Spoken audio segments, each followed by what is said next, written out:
بسم اللہ الرحمن الرحیم۔ اکثر احباب یہ سوال پوچھتے ہیں کہ شب برات میں کون سی دعا کی جائے جو درجہ اجابت کو پہنچتی ہے اور وہ دعا قبول ہو کر اللہ اس کے بدلے بہتر صلہ اور اجر عطا فرماتا ہے۔ ایسی کون سی دعا ہے؟ اس سوال کا جواب حدیث مبارکہ سے دیکھا جا سکتا ہے اور معمول مصطفیٰ صلی اللہ علیہ وآلہ وسلم سے دیکھا جا سکتا ہے۔ نبی رحمت صلی اللہ علیہ وآلہ وسلم کی ایک حدیث مبارکہ ہے۔ حضرت ابو ہریرہ رضی اللہ تعالیٰ عنہ روایت کرتے ہیں، وہ کہتے ہیں نبی مکرم شفیع معظم رحمت کائنات صلی اللہ علیہ وآلہ وسلم نے ارشاد فرمایا کہ 15 شعبان المعظم کی رات کو حضرت جبریل میرے پاس تشریف لائے اور آ کر کہنے لگے، اے محمد صلی اللہ علیہ وآلہ وسلم، اٹھیے نماز ادا کیجیے اور اپنے سر کو اور اپنے ہاتھوں کو آسمان کی طرف بلند کیجیے۔ یہ وہ رات ہے کہ اس میں اللہ رب العزت رحمت کے اور جنت کے دروازے کھول دیتا ہے۔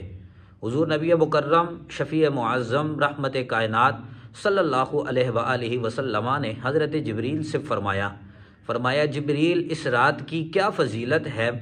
اور کیا عظمت ہے؟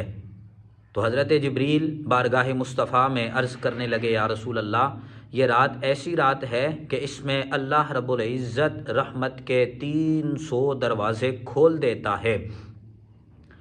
اور جو بندہ اللہ کے ساتھ کسی کو شریک نہیں ٹھہراتا ہے اللہ اس کی بخشش فرما دیتا ہے۔ اور وہ لوگ کہ جو سود کھانے والے ہوں،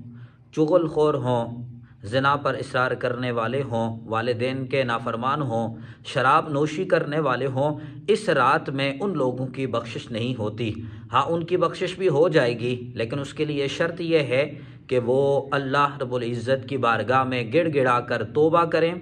استغفار کریں، گناہوں سے معافی طلب کریں۔ اللہ رب العزت ان کے گناہوں کو معاف فرما دے گا، اور ان لوگوں کے تمام گناہوں کو معاف فرمانے والی ذات اللہ رب العزت کی ہے۔ حضور رحمت کائنات صلی اللہ علیہ وآلہ وسلم نے جب اس بات کو حضرت جبریل سے سنا تو آپ اپنے گھر سے باہر تشریف لے آئے، آپ نے نماز ادا کی اور نماز کے بعد سجدے میں گریہ وزاری کرنے لگے اور اللہ کی بارگاہ میں یہ دعا کرنے لگے، اللہم انی اعوذ بک من عقابک وسخطک ولا احصی ثناء علیک انک کما اثنیت علی نفسک فالحمد لک حتی ترضی۔ یہ کلمات رحمت کائنات صلی اللہ علیہ وآلہ وسلم نے سجدے کی حالت میں دعا کی، اور اس کا مطلب اور مفہوم یہ بنتا ہے کہ اے اللہ، میں تیرے عذاب سے، تیری ناراضگی سے تجھ سے پناہ چاہتا ہوں۔ ولا احصی ثناء علیک انک کما اثنیت علی نفسک، میں تیری ثنا کا، تیری تعریف کا حق ادا نہیں کر سکتا جس طرح کہ تو نے اپنی تعریف خود بیان فرمائی ہے۔ فالحمد لک حتی ترضی، تمام تعریفیں تیرے لیے ہیں یہاں تک کہ تو راضی نہ ہو جائے۔ اس رات میں، اس عظمت والی رات میں اس دعا کا خصوصی طور پر اہتمام کرنا چاہیے، اور اس کے علاوہ شرح مشکات میں ایک اور دعا کا بھی ذکر کیا گیا ہے کہ بندہ اس لیلۃ البراءہ میں، اس چھٹکائے والی رات میں، اور اس رات میں کہ جس میں اللہ رب العزت ہر اہم کا فیصلہ فرمانے والا ہے، اس رات میں اگر کوئی بندہ یہ دعا فرماتا ہے تو اللہ اس کی اس دعا کو بھی قبول فرمانے والا ہوتا ہے۔ وہ دعا کچھ یوں ہے کہ اللہم ان کتبت اسمی شقیا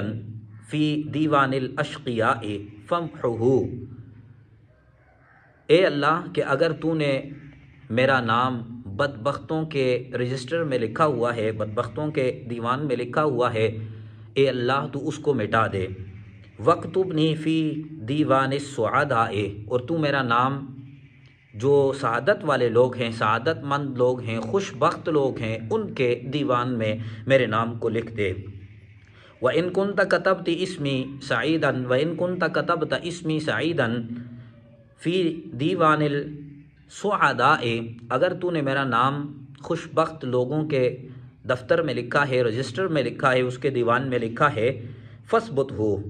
اے اللہ تو اس کو ثابت فرما، اس کو وہاں مضبوط رکھ، اس کو وہاں قائم رکھ۔ فَإِنَّكَ قُلْتَ فِي كِتَابِكَ الْكَرِيمِ، بے شک تو نے اپنی لاریب کتاب میں ارشاد فرمایا ہے، یمحو اللہ ما یشاء ویثبت وعنده علم الکتاب، اللہ جسے چاہتا ہے مٹا دیتا ہے، جسے چاہتا ہے اسے ثبت فرما دیتا ہے، اسے قائم رکھتا ہے، وعنده علم الکتاب، اسی ذات کے پاس اس کتاب کا علم ہے۔ ان دعاؤں کا اہتمام آج اس بابرکت رات میں لازمی طور پر کرنا چاہیے، اور اس کے علاوہ جو دعائیں انسان کرتا ہے یقیناً اللہ رب العزت دعائیں قبول فرمانے والا ہے اور گناہوں کو بخشنے والا ہے۔ گڑ گڑا کر گریہ وزاری کر کے استغفار کریں، سجدے میں اپنے سر کو جھکائیں، اللہ کی بارگاہ میں التجا کریں، مالک ہمارے گناہ تیری رحمت سے بڑے نہیں ہیں، ہم تیری بارگاہ میں گناہوں کو بوجھ لے کر آئے ہیں، اور تیرے محبوب کا وسیلہ پیش کرتے ہیں، مالک ہمارے گناہوں کو معاف فرما۔